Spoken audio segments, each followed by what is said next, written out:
ওটা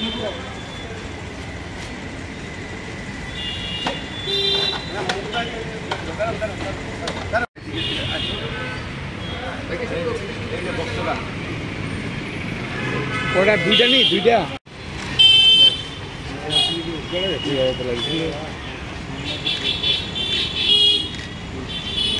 বাংলাদেশ থেকে আমার পাসপোর্ট হয়ে গেছে, আমি কোনো বাইকে কিছু জানি না। গতকালকে আমাদের একটা গোপন খবরের ভিত্তিতে একটা বাইক আমরা রিকভারি করেছি যেটার নাম্বার নেই এবং দুইজন চোরকে আমরা ডিটেন করেছি। একজন হলো আলমগীর হোসেন, অরিজিৎ হাসান, যার বাড়ি বাংলাদেশ। আলমগীর হোসেনের বাড়ি আমরা চান্দিনামুড়া। তাদেরকে ডিটেন করার পর জিজ্ঞাসাবাদে তারা বলেছে যে বাইকটি সে চুরি করে নিয়ে গেছে। এর আগেও কয়েকটা বাইক চুরির ইনসিডেন্টে আলমগীর হোসেন ইনভলভমেন্ট আছে। এখন আমরা একটা স্পেসিফিক কেস এই বিষয়ে নিয়েছি 73/2024 under section 382D of IPC।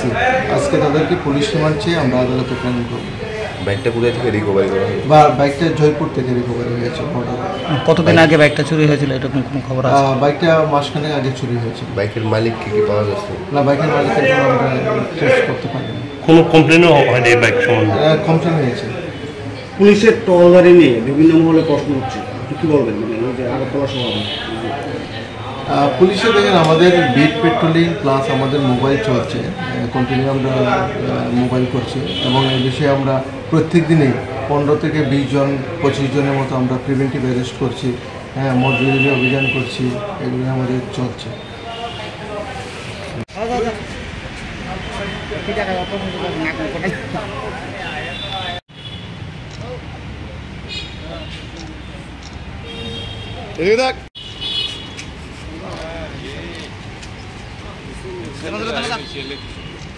এদিকে